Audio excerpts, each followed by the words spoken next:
喷发了20年的卡特拉火山突然停止，赤身裸体的女人20年没洗过澡从山里走出。巡山救援队救下她后，发现她已经不记得这20年里到底发生了什么事，她只记得当年进山时的向导叫索尔，那正是救援队葛丽的父亲。可当父亲看到女人时，先是表现出一脸疑惑，然后又面露冷漠的转身迅速离开，很明显他们彼此认识。看出这一点的葛丽追出去询问真相，但父亲却坚决否认，说自己没当过向导，并且从未见过这个女人。说完这些，他继续掩埋着带有白毛的乌鸦。小镇的警长来到镇上唯一的旅馆询问，老板翻出他母亲留下的相册，结果真有和现在这个女人长得一模一样的人。那20年过去了，他是怎么做到没有衰老的呢？警方根据照片拍摄的时间，很快就查到了她的相关信息。女人叫贡希尔德，是瑞典来当地的游客。随后便联系了他的家人，接电话的人自称是贡希的儿子，他说自己的母亲正在楼下遛狗，可当他听到女人的声音后，立刻就不淡定。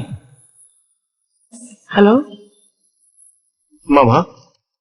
这时，中年的贡希从外面回来，儿子急忙递过电话，母亲对电话那头出现的自己表现出惊恐的神色。可面对儿子的询问，他却说是恶作剧，还叮嘱儿子以后千万不要接他们的电话。不过第二天，母亲就以出差为由前往了小镇。与此同时，医院在为女人检查时，发现她居然已经怀孕了，就连她自己都不敢相信这个现实。医生询问她孩子的父亲是谁，她却选择了沉默不语不回答。而自从女人的出现，小镇就陷入了诡异。晚上，索尔吃完晚饭准备散步，发现昨天刚埋的乌鸦竟复活了，身上也带有一根白毛。为证明自己不是幻觉，他挖开了土坑，里面确实有那只乌鸦。可发生在小镇上的诡异事件还不仅于此，葛丽一如既往的放飞气球，勘察着火山周围的气象变化。他突然意识到荒废的房子里有异响，